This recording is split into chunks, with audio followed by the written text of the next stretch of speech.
तो आज हम एलिमिनेशन एंड सब्स्टिट्यूशन मेथड को मास्टर करने वाले हैं, वो भी 3 इजी स्टेप्स में। तो हम फर्स्ट स्टेप में देखेंगे कि एलिमिनेशन एंड सब्स्टिट्यूशन मेथड का मतलब क्या होता है, मतलब मीनिंग। ठीक है, तो एलिमिनेशन का मतलब होता है बाहर निकालना, मतलब रिमूव करना, और सब्स्टिट्यूशन का मतलब होता है रिप्लेस करना। एक एग्जांपल से आपको समझाती हूँ। समझो आपके पापा ने आपको 100 रुपीज दिया, ठीक है। आपको याद आया कि आपके फ्रेंड से आपने पिछले हफ्ते 100 रुपीज बोरो किया था, तो आपने सोचा कि जो मेरे पास 100 रुपीज है, ये मैं उसे वापस लौटा देता हूँ जो उससे मैंने लिया था। तो आपने वो 100 रुपीज उसे वापस लौटा दिया। अब आपके पास कितना रुपीज बचा है? 0 रुपीज। मतलब जो 100 रुपीज आपके पास थे वो अभी आपके पास से एलिमिनेट हो चुके हैं, मतलब 0 हो गया। ठीक है, अब सेकंड सिनेरियो देखते हैं कि आपके पापा ने आपको 100 रुपीज दिए, आप उसे पिगी बैंक में, मतलब अपने गुल्लक में जमा करते हो। गुल्लक में आप अपने सिर्फ कॉइन्स ही जमा करते हो, नोट जमा नहीं करते हो। तो आप सोचोगे कि 100 रुपीज का जो नोट है इसे मैं रिप्लेस कर देता हूँ कॉइन से, या तो आप कोई दुकान वाले के पास गए या किसी से बोला कि मुझे 100 रुपीज के नोट्स की जगह कॉइन्स दे दो। तो आपने क्या किया? 100 रुपीज के नोट्स को कॉइन्स में रिप्लेस कर दिया। तो आपने एलिमिनेशन सब्स्टिट्यूशन मेथड के मतलब को जान लिया। एलिमिनेशन का मतलब होता है रिमूव करना या निकालना या उसकी वैल्यू 0 हो जाना, और सब्स्टिट्यूशन का मतलब होता है कि उसे रिप्लेस करना। ध्यान देना कि वैल्यू सेम ही होनी चाहिए। अब आप लोग बोलोगे कि हमें मतलब तो समझ गया, पर हम जब इनके स्टेप्स लिखते हैं तो हम हमेशा कंफ्यूज हो जाते हैं या हमेशा इनके स्टेप्स भूल जाते हैं। कभी एलिमिनेशन के स्टेप्स को सब्स्टिट्यूशन में डाल देते हैं और कभी सब्स्टिट्यूशन के जो स्टेप्स हैं एलिमिनेशन में डाल देते हैं। तो अब हम जानते हैं इन दोनों ही मेथड्स को याद कैसे रखना है। तो मेरे पास दो साइमल्टेनियस लीनियर इक्वेशंस हैं, 2 वेरिएबल्स है। ठीक है, अब हम इसे एलिमिनेशन मेथड से सॉल्व करते हैं। एलिमिनेशन मेथड की क्या-क्या स्टेप्स थे? S E S S. तो फर्स्ट स्टेप है सेम, मतलब हमें कोई भी एक वेरिएबल के कोएफिशिएंट्स को सेम करना है। तो इधर y का कोएफिशिएंट 2 है और इधर y का कोएफिशिएंट कोई नहीं है, मतलब इधर 1 है। ठीक है, तो हम 1 को अगर 2 से मल्टीप्लाई करेंगे तो आंसर क्या मिलेगा? 1 2 2, मतलब हमें यहाँ 2y मिल जाएगा। तो हम क्या करेंगे? इक्वेशन 2 को 2 से मल्टीप्लाई करेंगे क्योंकि हमें यहाँ 2y चाहिए, तो 2y सेम हो जाएगा। ठीक है, तो फर्स्ट स्टेप में हमें सेम करना है। सेम करने के लिए हमें कोई भी एक इक्वेशन को कोई नंबर से मल्टीप्लाई करना होता है। ठीक है, तो यहाँ हम करेंगे multiplication, multiplying equation 2 by 2। Friends, इधर बोथ द साइड्स लिखना, क्यों? क्योंकि एक इक्वेशन कभी भी बैलेंस्ड होता है, मतलब उसके इक्वल साइन के दोनों ही साइड्स सेम होते हैं। अगर एक वेइंग मशीन में आप 1 किलो एप्पल वे कर रहे हो और 1 किलो का आपने वजन रखा है, तो अगर एक साइड में आप एप्पल बढ़ाते जा रहे हो तो वो जो वेइंग मशीन है वो इम्बैलेंस्ड हो जाएगी। तो आपको दूसरी साइड वो जो वेट रखते हैं उसे भी बढ़ाना होगा। वैसे ही हमें इधर भी करना है। अगर हम एक साइड को 2 से मल्टीप्लाई करेंगे तो दूसरा साइड को भी हमें 2 से मल्टीप्लाई करना होगा, वरना ये इक्वेशन बैलेंस नहीं रहेगा तो पूरा आंसर हमें रॉन्ग मिलेगा। तो यहाँ मैंने लिख दिया multiply equation 2 by 2 both sides. ठीक है, यहाँ 5x है तो उसे 2 से मल्टीप्लाई करेंगे, माइनस 2 से मल्टीप्लाई करेंगे y को, विच इज इक्वल टू 2 से मल्टीप्लाई करेंगे 7 को। ठीक है, अब आंसर क्या मिलेगा? 2 5 10x minus 2 1 2, 2y which is equal to 2 7 14। तो ये हमें इक्वेशन 3 मिल जाएगा हमारा। ठीक है, अब हमारा फर्स्ट स्टेप क्लियर हो गया है, विच इज सेम, मतलब हमने कोई भी एक वेरिएबल के कोएफिशिएंट्स को सेम कर दिया। अब सेकंड स्टेप में बढ़ते हैं, वो है एलिमिनेट। मतलब अब इस स्टेप में हमें एक वेरिएबल को एलिमिनेट करना है। एलिमिनेट का मतलब क्या होता है? उसकी वैल्यू 0 करना। ठीक है, तो अब हम प्लस 2y और माइनस 2y को कैंसिल आउट करने वाले हैं, मतलब 2 माइनस 2 0 होता है ना, तो हमें यहाँ 2 माइनस 2 0 करना है बस। सेम करने के लिए हम मल्टीप्लाई करते हैं, एलिमिनेट करने के लिए हम ऐड या सब्ट्रैक्ट करते हैं। ठीक है, तो यहाँ एडिशन या सब्ट्रैक्शन किस बेस पे हम करते हैं? इनका साइंस देख के। ठीक है, अगर दोनों के साइंस जो है यहाँ प्लस है और यहाँ माइनस है, अगर दोनों के साइंस डिफरेंट है तो हम एडिशन करने वाले हैं। Adding equation 1 and 3। ठीक है, 3x plus 2y is equal to 12 plus 10x minus 2y is equal to 14। अब हमें इन्हें एडिशन करना है। ठीक है, तो 12 प्लस 14 इज 26। अब यहाँ आते हैं, यहाँ plus 2y minus 2y cancel हो रहे हैं, plus into minus is minus, तो यहाँ हमें 0 मिल जाएगा। देखा, हमने y को एलिमिनेट कर दिया। अब यहाँ देखते हैं 3 प्लस 10 इज 13x। तो यहाँ हमने एलिमिनेट मतलब सेकंड स्टेप को कंप्लीट कर दिया, मतलब हमने एक वेरिएबल को एलिमिनेट कर दिया। तो थर्ड स्टेप है सॉल्व, मतलब अब हमें आगे सॉल्व करना है और एक वेरिएबल की वैल्यू निकालनी है। अब कैसे? देखो, 13x बचा which is equal to 26, therefore x is equal to 26 divide by 13। Divide by 13 क्यों? 13 इधर मल्टीप्लिकेशन में था, इक्वल साइन के दूसरी साइड आते ही वो डिवीजन में चली गया। ठीक है, 13 1 13 13 2 26, therefore x is equal to 2। तो हमें सॉल्व करके x की वैल्यू मिल गई जो है 2। फोर्थ स्टेप क्या है? सब्स्टिट्यूट। सब्स्टिट्यूट का मतलब मैंने आपको क्या बताया था? रिप्लेस। मतलब अब हमें x की जो वैल्यू मिली उसे कोई भी एक इक्वेशन में रिप्लेस करके y की वैल्यू निकालनी है। सब्स्टिट्यूटिंग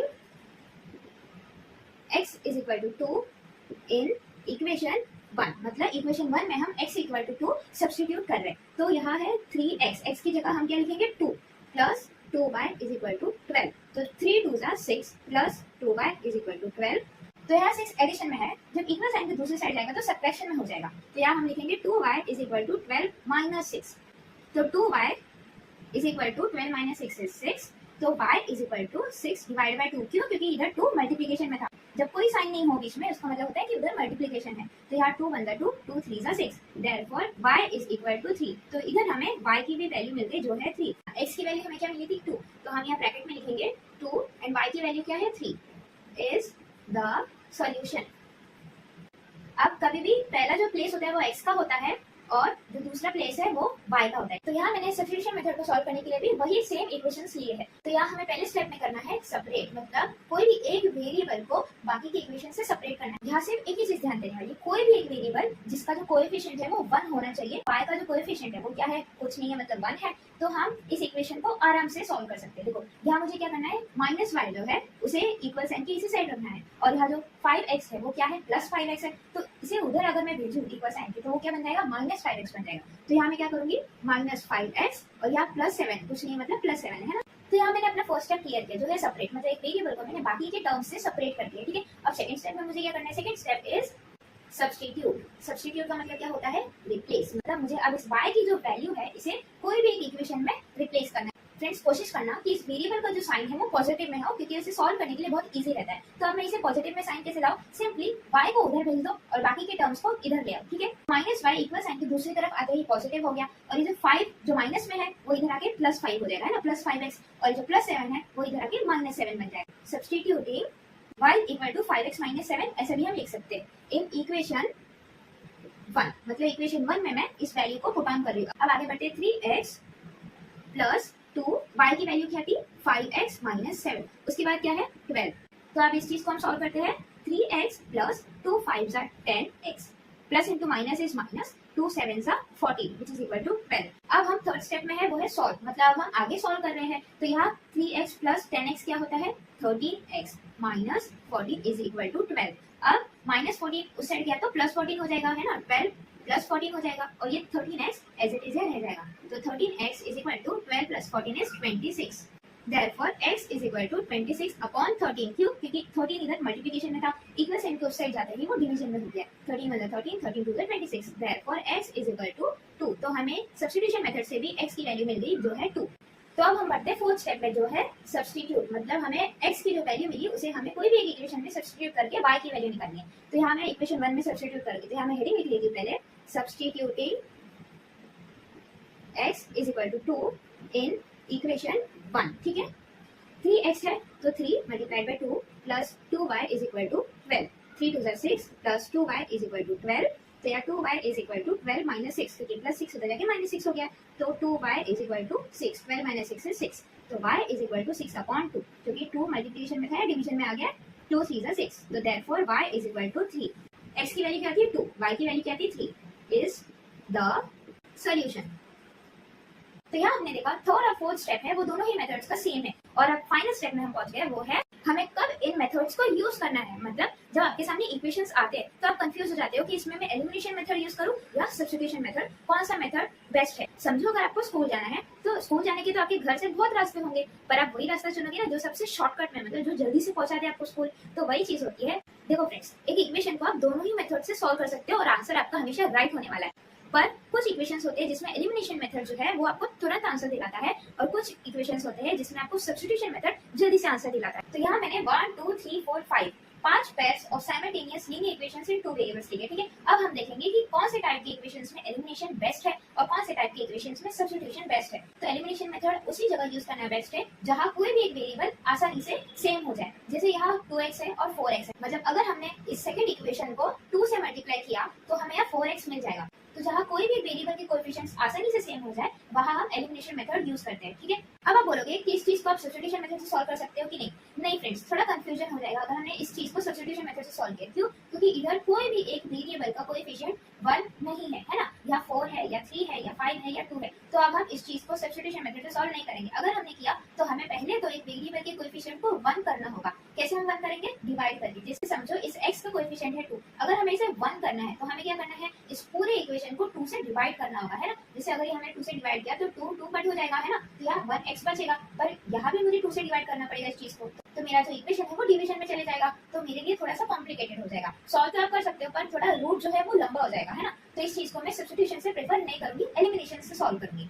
अब आगे बढ़ते हैं। तो यहाँ सब्स्टिट्यूशन से सॉल्व करने के लिए पहली चीज हमें क्या देखनी है कि कोई भी एक वेरिएबल का कोएफिशिएंट 1 होना चाहिए। यहाँ तो कोई भी वेरिएबल का कोएफिशिएंट 1 नहीं है, तो सिंपल सी बात है, मैं इसे एलिमिनेशन से ही सॉल्व करने वाली हूँ, है ना। पर एलिमिनेशन से सॉल्व मैं कैसे करूंगी, देखो यहाँ है 5, यहाँ 7 है, या 2 है या 3 है, कोई भी एक वेरिएबल का कोएफिशिएंट मल्टीप्लाई करके तो सेम नहीं हो रहा है ना, क्योंकि 2 के टेबल में 3 नहीं आता, 5 के टेबल में 7 नहीं आता। फ्रेंड्स, कभी भी वेरिएबल को लाइन में रखना, जैसे 5 और 7 इन्हें ही हमें मैच करना है, और 2 और 3 इन्हें ही हमें मैच करना है। यहाँ आप 2 और 3 दोनों को एक दूसरे से मल्टीप्लाई कर दो, 2 3 = 6, 3 2 = 6, है ना। तो अब हमें क्या करना है, इक्वेशन 1 को 3 से मल्टीप्लाई करना है और इक्वेशन 2 को 2 से मल्टीप्लाई करना है। कैसे, देखो अगर मैंने इससे 3 से मल्टीप्लाई किया, ठीक है, तो यहाँ क्या हो जाएगा, 2 3 = 6, तो यहाँ मुझे 6y मिल जाएगा, है ना। तो यहाँ अगर मैंने 2 से मल्टीप्लाई किया तो मुझे यहाँ क्या मिलेगा, 3 2 = 6, तो यहाँ भी मुझे 6y मिल जाएगा।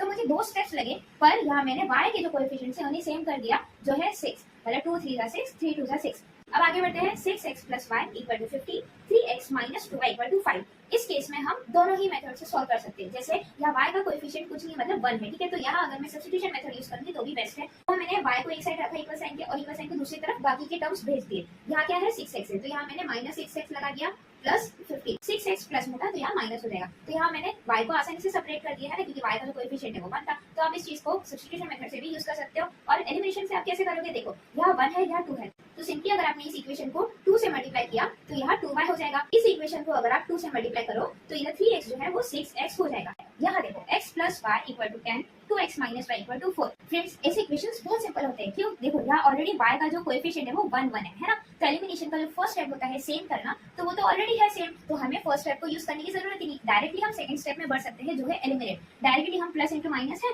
तो हम डायरेक्ट यहाँ एडिशन करके इसे सब्ट्रैक्ट करके plus into minus is cancel, तो यहाँ 0 हो जाएगा, है ना। बाकी की चीज हम सॉल्व कर सकते हैं। तो यहाँ हमने हमारा एक स्टेप बचा लिया। अब आप बोलोगे कि हमें कब एडिशन यूज करना है और कब सब्ट्रैक्शन यूज करना है। देखो फ्रेंड्स, जब भी जो साइंस है वो अलग है तो आप एडिशन यूज करो, और जब भी साइंस सेम है तो आप सब्ट्रैक्शन यूज करो। क्यों, क्योंकि हमें यहाँ साइन बदलना है। कैसे, देखो minus into minus is plus, तो 1 + 1 = 2, तो यहाँ ना 2y आ जाएगा। ध्यान में रखो, माइनस इंटू माइनस प्लस होता है, तो यहाँ 1y 2y हो जाएगा। पर हमें 2y चाहिए क्या, नहीं चाहिए, हमें 0y चाहिए। तो 0 करने के लिए हमें एक के साइन को बदलना होगा। अगर मैंने इसके साइन को बदला तो क्या हो गया, plus into minus is minus, तो अब हमें यहाँ 0y मिल सकता है ना। तो मुझे इसके साइन को चेंज ऐसे तो नहीं कर सकती ना मैं, तो कुछ तो भी करना है। ध्यान में रखना, कभी भी हम सब्ट्रैक्शन करते हैं तो सेकंड लाइन का जो इक्वेशन है उसके साइंस चेंज हो जाते हैं। जैसे यहाँ प्लस 2x है, ठीक है, तो plus into minus is minus, तो ये माइनस हो जाएगा, ठीक है। यहाँ है -y, तो minus into minus is plus, तो ये +y हो जाएगा। और यहाँ +4 है, तो minus into plus is minus, तो यहाँ +4 नहीं -4 हो जाएगा। अब इस चीज को सॉल्व करो। तो अब आगे बढ़ते हैं। यहाँ है 2x, यहाँ है 4x, यहाँ है 3y, यहाँ है 6y। अगर आपने इस इक्वेशन को 2 से मल्टीप्लाई किया तो ऑलरेडी यहाँ 4x हो जाएगा और यहाँ 6y हो जाएगा, तो दोनों ही चीज सेम हो जाएंगे। तो यहाँ भी मैं एलिमिनेशन मेथड यूज करूंगी। तो देखा आपने, हमें कब एलिमिनेशन मेथड यूज करना है, जब कोई भी एक वेरिएबल के कोएफिशिएंट्स आप आसानी से सेम कर सको। और हमें कब सब्स्टिट्यूशन मेथड यूज करना है, जब कोई भी एक वेरिएबल का जो कोएफिशिएंट है वो 1 होना ही चाहिए। तो फ्रेंड्स, होप आपने इस वीडियो को ध्यान से देखा और एलिमिनेशन एंड सब्स्टिट्यूशन मेथड से रिलेटेड आपके जो भी डाउट्स थे वो क्लियर हो चुके हैं। अगर आपके अभी भी डाउट्स रह रहे तो आप कमेंट सेक्शन में मुझे लिख के जरूर बताना, मैं उसका आंसर जरूर दूंगी। तो मिलते हैं नेक्स्ट वीडियो में। Till then practice practice and practice. Bye bye.